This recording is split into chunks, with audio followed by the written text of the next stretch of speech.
Senhor presidente, deputado Dr. Sadi Noel, ainda nesta ordem do dia, cuja duração foi prorrogada, queria agora participar do debate sobre o projeto de lei 2260 de 2016, que é o que fixa novos proventos para o governador, vice-governador, secretários e subsecretários de Estado. Mas quero, antes de fazer 2 ou 3 observações sobre o projeto, em pauta, em tela, de novo, doutor Sadi Noel, reiterar aqui o meu constrangimento que permanece por fazermos este debate no ambiente em que se encontra o entorno da Alerj, com inclusive manifestantes, servidores atingidos, feridos, pela repressão policial em torno da Casa de Representação Popular do nosso Estado. Quero também seguir manifestando aqui, que já falei em várias outras intervenções, que o conjunto de mensagens apresentada pelo governo do Estado, já popularizado como pacote de maldades, é pelo menos duplamente covarde, Márcio. Pelo menos duplamente covarde. Talvez haja até outras dimensões que eu ainda não consigo perceber. A primeira dimensão da covardia já foi mencionada aqui mais cedo por um deputado que me antecedeu na tribuna, que é a questão do seu timing, o timing da apresentação dessas mensagens ao parlamento. E por que falo isso? Porque os problemas que se pretende enfrentar, deputado Iranildo, não surgiram de última hora. Ao contrário, já têm sido debatidos há muito tempo pelo próprio governador, que iniciou o seu mandato acusando um déficit no ano passado na ordem de 13 bilhões de reais. E nós aqui no ano passado, o deputado Márcio falou, e eu ratifico, fizemos vários movimentos, fiz várias votações, votamos várias matérias com espírito colaborativo, as várias bancadas, no intuito de aplacar, minimizar este déficit anunciado pelo governo do Estado no início da legislatura, no início do quadriênio, em 13 bilhões de reais. Por exemplo, aquela de maior monta, que foi a matéria que votamos sobre o Fundo de Depósito Judiciário, que já possibilitou ao governo do Estado algo em torno de 6 bilhões, pouco mais de 6 bilhões de reais, o que era quase a metade do déficit então anunciado. Esse ano, o déficit anunciado pelo governador é de 20 bilhões de reais aproximadamente. Pois bem, os problemas não são recentes. A crise não surgiu de uma hora para outra, quaisquer que sejam seus fatores internacionais, locais, estaduais, enfim. Onde que quero chegar? Fazendo menção à questão do timing. Olha, esse pacote só chega aqui, deputada enfermeira Rejane, depois das eleições municipais. Os problemas só foram percebidos, o governo do Estado só pôde dimensionar a densidade, a complexidade dos problemas só agora, depois das eleições.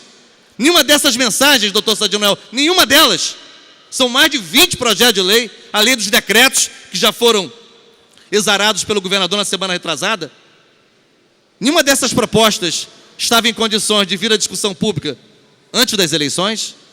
Isso me parece covardia. E é a primeira dimensão da covardia que eu quero aqui ressaltar. A segunda, nós já temos falado toda hora. A covardia de apresentar um pacote que se endereça principalmente ao servidor público e à população mais pobre que precisa das políticas sociais. Aí falamos de aluguel social, falamos de renda melhor jovem, restaurante popular, e o que não dizer do aumento do valor do bilhete único, enfim. É covardia também nessa segunda dimensão que muitos aqui têm mencionado. Mas eu quero também destacar a incapacidade desse governo de dialogar e de conversar. Quero ressaltar esse ponto, que não é pouca coisa. Porque esta casa aqui, sendo uma casa parlamentar, deputada Tia Ju, é uma casa de conversa e de diálogo. E da tentativa, pelo menos, da construção de entendimento, de pactuações.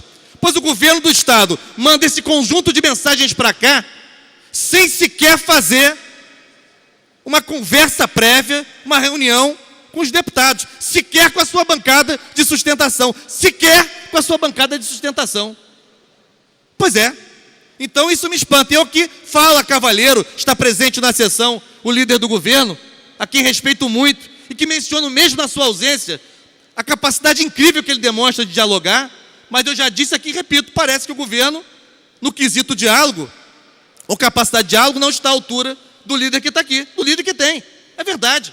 Então não dialogue mais, muitas das mensagens sem fundamentação, muitas das mensagens sem uma exposição de motivos, de uma justificativa, que não passe de um conjunto de 3 ou 4 parágrafos, em que o governador nos pede sensibilidade, nos pede celeridade, nos pede responsabilidade, mas quais são os fundamentos? Cadê os gráficos? Cadê as tabelas? Cadê os indicadores que justificam cada uma dessas mensagens? E aí, em relação a esta, especificamente, de que estamos tratando, quero aqui dizer que ela também, falei na minha intervenção anterior, quando ainda presidia o deputado Pisciani aqui a ordem do dia, que esta mensagem é um bom exemplo até de como que valeria a pena que essas mensagens, pelo menos as mais complexas, ou todas elas, passassem pelas comissões, porque esta daqui, que está na discussão agora, passou por uma reunião da Comissão de Orçamento,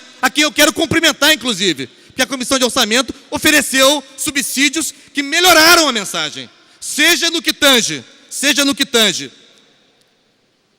a observância do teto fixado pela emenda constitucional 58 de 2014, para que servidores, mesmo cedidos, requisitados pelo governo do Estado para exercer cargos em comissão ou funções gratificadas, não recebam 50 mil, ou 60, 70, sob os auspícios do Estado. Então, que se limite isso ao teto constitucional fixado pela emenda 58 de 2014. Está certo, está correto. Contribuição da Comissão de Orçamento. Olha a vantagem que é a matéria passar pela Comissão Permanente. Segunda contribuição, as economias, a economia decorrente, ou os recursos economizados em decorrência das medidas aqui adotadas, que sejam canalizados para garantir a permanência do aluguel social na proposta da Comissão de Orçamento até 31 de dezembro de 2017. Uma outra boa ideia, que eu aqui emendei para tentar aprimorar, que eu acho um absurdo, acho vergonhoso, acho um exemplo olímpico, para usar um adjetivo propositalmente, de covardia, se pretender, deputado Zaqueu Teixeira, que foi secretário de Assistência Social e Direitos Humanos, se pretender acabar com o aluguel social. Veja, segundo o IBGE, dados do IBGE de 2014, o déficit habitacional no estado do Rio de Janeiro, enfermeira Rejane, é de 471.919 famílias, diz o IBGE 2014. Quase 500 mil de famílias desse estado, segundo o IBGE, de famílias, não é de pessoas, de famílias, são muito mais pessoas, portanto, não tem moradia digna.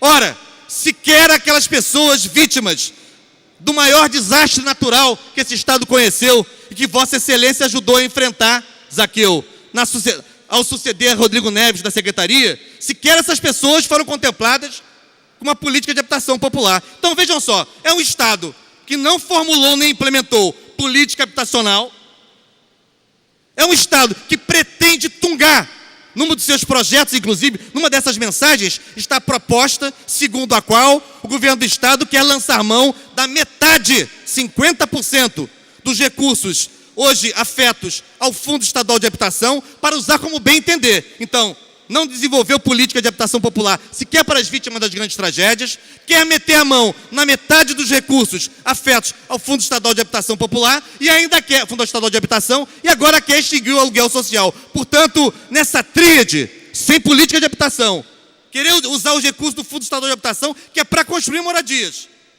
e ao mesmo tempo extinguir o aluguel social, essa é, deputado doutor Sadi Noel, vou concluir, a mais absoluta demonstração não só da incompetência técnica, estamos falando de uma crise que não é apenas econômica, é uma crise de gestão, é uma crise gerencial no Estado, mas além disso, uma demonstração cabal da insensibilidade do governo estadual, do governo Pezão, ao mandar para cá esse tipo de mensagem. Portanto, eu queria fazer essa discussão, sem perder de vista que há muitas emendas feitas por deputados que vão tentar conter esta verdadeira derrama, este verdadeiro ataque frontal as populações mais pobres do nosso estado, na Baixada Fluminense, em São Gonçalo, na periferia da cidade do Rio de Janeiro, no interior do estado, que dependem fundamentalmente para terem padrões mínimos, rudimentares de cidadania, do acesso a essas políticas e do acesso à prestação dos serviços públicos. Era isso, senhor presidente.